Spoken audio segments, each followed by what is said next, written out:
Hello students, welcome back to my channel divine mentor. अब हम आपको इस समय क्लास ट्वेल्थ का हिंदी वितान भाग 2 पार्ट 2 जूझ नामक पार्ट का हम आपको सारांश बता रहे हैं, उसका भाव बता रहे हैं पूरा। जूझ जिसका अर्थ होता है संघर्ष करना। जूझ जिसका अर्थ होता है संघर्ष करना। इसमें मराठी के प्रसिद्ध कथाकार आनंद यादव की है बहुत लोकप्रिय आत्मकथात्मक उपन्यास है, जिसका शीर्षक है जूझ। ये जूझ नामक एक शीर्षक का ही एक अंश है एक तरह से। इसमें एक संघर्षशील इस कहानी में एक संघर्षशील गांव के लड़के के जीवन का यथार्थ या विश्वास से भरा हुआ वर्णन किया गया है। यह लेखक के स्वयं की देखी और भोगी हुई कथा है। इस उपन्यास में लेखक ने अपने बचपन से लेकर जो भी घटनाएं हुई हैं, बचपन से लेकर लेखक बनने तक जो भी घटनाएं हुई हैं, जो भी संघर्ष किए हैं उसने, उन सब का बहुत अच्छी तरह से वर्णन किया है। बचपन में लेखक के पिता ने उसकी पढ़ाई लिखाई छुड़वाकर उसको खेतों के कामों में लगा दिया था, लेकिन लेखक की पढ़ाई करने का बहुत मन था, बहुत इच्छा थी कि वो पढ़ लिख कर कुछ बन जाए। वह सोचता था कि मैं भी पढ़ लिख कर नौकरी करूँगा और अपना भविष्य संवार सकता हूँ, अपना भविष्य बना सकता हूँ। उसने ये सोचा। फिर उसने ये सोचा कि यहाँ जन्म भर खेती का काम करने से कोई फ़ायदा नहीं है। उसके दिमाग में ये बात आई। वह पढ़ाई के लिए अपने पिता को बहुत मनाता था, लेकिन उसके पिता उसको गाली गलौज के अलावा कुछ नहीं देते थे। उसको गाली गलौज कर देते थे और उसे पढ़ने से रोक देते थे।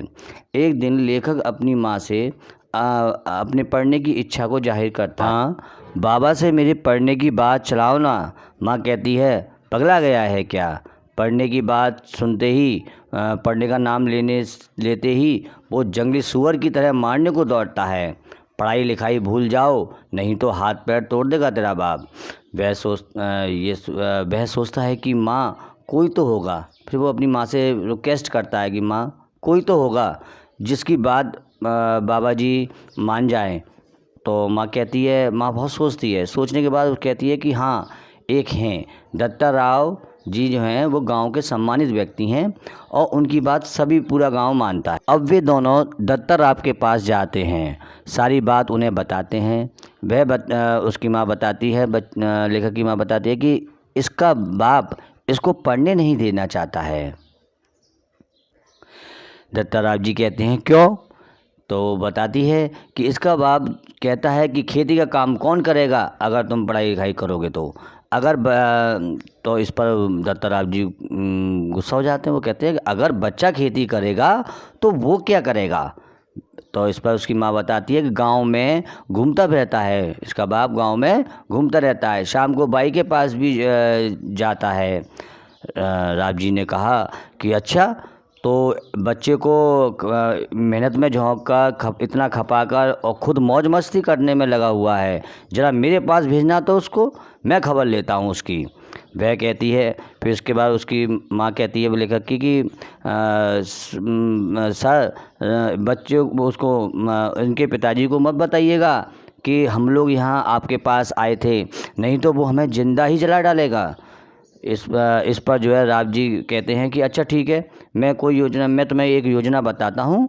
उस योजना के अनुसार दत्ता जी ने उसके पिता को घर पर बुलाया। उनका नाम सुनते ही बाबा जो थे वो जो है दत्ता जी का नाम सुनते ही दत्ता जी घर पर तुरंत दौड़े चले। उनसे कुछ बातें दत्ता राव जी करते हैं। इतने में ही वो लेखक आ जाता है, लड़का आ जाता है, आनंद जिसका नाम है ना। तो वो आ जाता है और आकर वो कहता है, पिताजी माँ खाने के लिए बुला रही है, माँ खाने के लिए बुला रही है। राव जी आनंद से पूछते हैं कि अच्छा आनंद, ये बताओ क्यों रे छोरा, क्या करता है तू दिन भर? जो है खेतों में लड़का बोलता है कि मैं दिन भर खेतों में काम करता हूँ। राव कहते हैं, पढ़ता लिखता नहीं है क्या? लड़का आनंद जो है वो जवाब देता, वो कहता है कि बाबा स्कूल भेजते ही नहीं हैं। इस पर जो है वो राव जी जो है कहते हैं उसके पिता से, क्यों रे तू छोरे को स्कूल क्यों नहीं भेजता है? फिर उसके बाबा कहते हैं लेखक के पिताजी, कुछ नहीं साहब, ये पढ़ता लिखता तो है नहीं है, सिनेमा देखता रहता है और चोरी से जो गोबर के कंडे होते हैं उनको बेच देता है। राव जी कहते हैं, क्यों रे छोरे ये सब तू करता है क्या? तो लड़का कहता है, नहीं साहब, ऐसा तो मैं कुछ भी नहीं करता। तो राव जी कहते हैं, अच्छा ठीक है, बच्चा है ही तो है, एक दो बार सिनेमा देख लेता है तो क्या हुआ, इसी कारण क्या उसका जीवन बर्बाद करोगे? चलो छोड़ो, कल से तुम इसे जो है स्कूल भेजना, कल से तुम इसे स्कूल भेजना। लड़के से कहते हैं कि छोरे कल से तू स्कूल जाएगा, अगर ये नहीं भेजता है तो तू मेरे पास सीधा चला आना, मैं देखता हूँ इसको। बाबा कहता है हाँ जी साहब, मैं स्कूल ज़रूर भेजूँगा। घर पर आकर बाबा आनंद जो लेखक है उसके सामने कई शर्तें रख देता है। वह कहता है, स्कूल जाने से पहले तू खेतों में काम करेगा, समझा? और सुन, आने के बाद सीधा खेतों में पहुंचेगा, स्कूल से आने के बाद सीधा ही खेतों में पहुंचेगा और भेड़ बकरी चराएगा, और जिस दिन खेतों में काम ज़्यादा होगा उस दिन स्कूल नहीं जाएगा। तू समझ रहा है नहीं? ये सब बातें अगर मानता है तो स्कूल में मैं तेरा नाम लिखवा देता हूँ। अब उनकी शर्तों के साथ लेखक जब विद्यालय पहुँचता है तो वह विद्यालय में अपने से कम उम्र के बच्चों को क्लास में देखता है। वह डरा सा कोने में पीछे क्लास में बैठ जाता है। कुछ शरारती लड़के उसकी हंसी उड़ाते हैं, लेखक की कुछ शरारती लड़के उसकी हंसी उड़ाते हैं और उसको परेशान भी करते हैं। उसका गमछा छीनकर मास्टर जी की टेबल पर रख देते हैं। छुट्टी के समय लेखक की धोती की लॉक खोल देते हैं। इस तरह से लेखक को क्लास में शुरू में बहुत परेशानियों का सामना करना पड़ा।